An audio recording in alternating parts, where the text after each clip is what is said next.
नमस्कार, आप देख रहे हैं न्यूज 18 राजस्थान। आपके साथ मैं हूं अभिषेक। चलिए सबसे पहले बात पीएम मोदी के एक्सक्लूसिव इंटरव्यू की। बीजेपी का संकल्प पत्र जारी होने के बाद पीएम मोदी ने न्यूज 18 को पहला इंटरव्यू दिया। न्यूज 18 नेटवर्क के editor in chief Rahul Joshi के सवालों पर बेबाक जवाब देते हुए पीएम मोदी ने कांग्रेस के घोषणा पत्र में शामिल न्याय योजना पर जमकर प्रहार किया।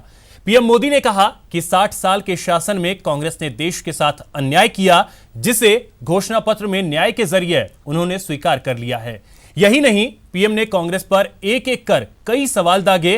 पीएम ने पूछा कि क्या 84 के सिख दंगा पीड़ितों, कर्ज माफी के नाम पर मध्य प्रदेश, छत्तीसगढ़ और राजस्थान के ठगे गए किसानों और हिंदू आतंकवाद का नाम देकर हिंदुओं को कांग्रेस कब न्याय देगी।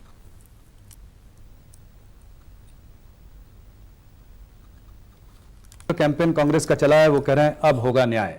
और एक ये न्याय स्कीम निकाली है कि न्यूनतम 20% लोगों के लिए 6,000 रुपए माह उन्होंने फिक्स किया है, कहा है कि 72,000 रुपए साल में मिलेगा।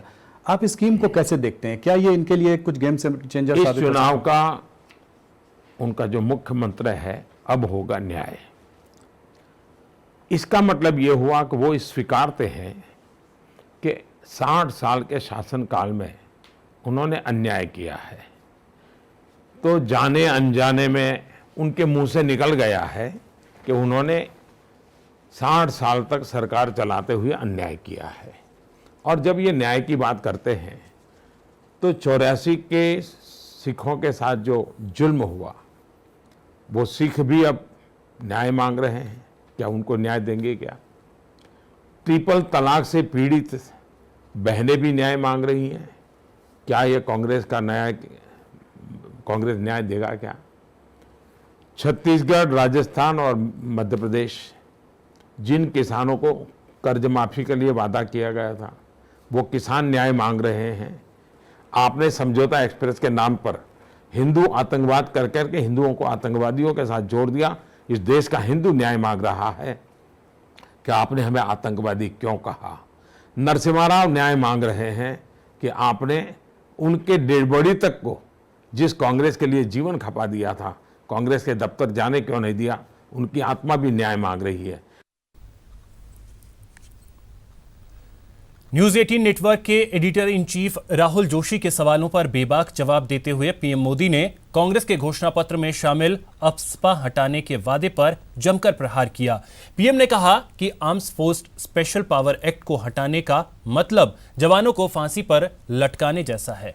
वो इस एक्ट को किसी कीमत पर हटने नहीं देंगे। आप अफस्पा को कैसे देखते हैं? क्या कोई एक टाइम बाउंड वे में उसको वो किया जाएगा? देश में पहले ऐसी स्थिति पैदा करनी चाहिए कि अफस्पा की जरूरत ही न पड़े। जैसे हमने अरुणाचल में परिस्थिति पैदा की तो कुछ जिलों से हमने हटाया, हमने कुछ राज्यों में से हटाया। 1980 के बाद पहली बार हटाने का काम हमने किया है, लेकिन कानून को तो बनाए रखा है। सरकार के पास हथियार तो होना ही चाहिए ताकि जवानों को एक सुरक्षा मिले, तब जवान मोरली लड़ सके।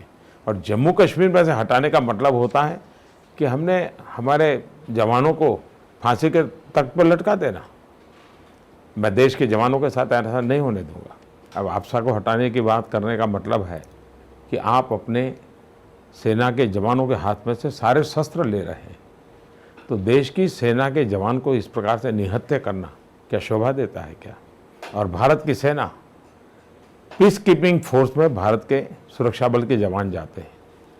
जब से पीस कीपिंग फोर्स बना है तब से जाते हैं, और दुनिया में सबसे ज़्यादा नंबर भेजने वालों में हिंदुस्तान है।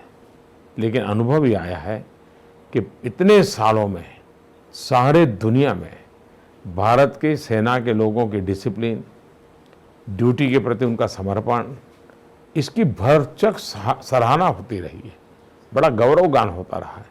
आज हमारे ही देश के एक दल जो 50-60 साल तक सरकार चलाता रहा, वो आज इस प्रकार की भाषा बोले, इससे बड़ा दुर्भाग्य क्या हो सकता है?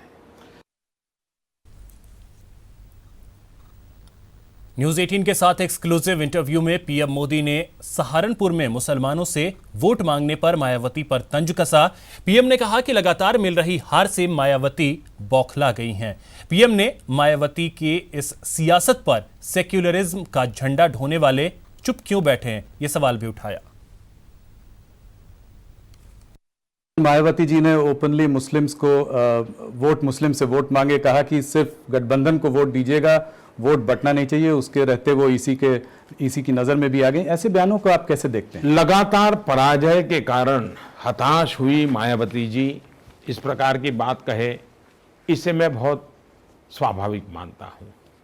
मुसलमानों को स्पेशल वोट करने के लिए अपील करे वगैरह, एक तो ये इलेक्शन कमीशन का विषय है किसको करना है, लेकिन मुझे चिंता मायावती की कम है, क्योंकि अब वो डूबती हुई दी नैया है, बचने के लिए मुसलमानों को सहारा ढूंढती हो, मैं उनकी मुसीबत समझ सकता हूँ। मेरी चिंता देश के सेक्युलर का झंडा लेकर के घूमने वाले 24 घंटे से उनके मुंह पर ताला क्यों लग गया है। अगर ऐसी बात किसी ने हिंदू समाज के लिए बोल दी होती तो ये कितनी उठापटक करते, कितने अवार्ड वापसी वाले निकल आते, कितने सिग्नेचर वाले निकल आते। ये जमात चुप क्यों है? देश के लिए चिंता का विषय है ये जमात। और आपसे भी मेरा आग्रह है, ऐसी जमात को अब एक्सपोज करने की जरूरत है कि इस प्रकार की सिलेक्टिव क्यों है। क्या इससे उनके सेकुलरिज्म को कोई चोट नहीं पहुंची? क्या ये उनके सेकुलरिज्म को बढ़ावा देने वाली चीज थी? क्या इनके सेकुलरिज्म को ताकत? इसलिए सबसे बड़ा खतरा ये नकाबी लोग हैं ना, उनका है। मायावती की तो मजबूरी है, कैसे भी करके बचना है तो वोट मांगने के लिए इधर उधर कोशिश करती रहेगी।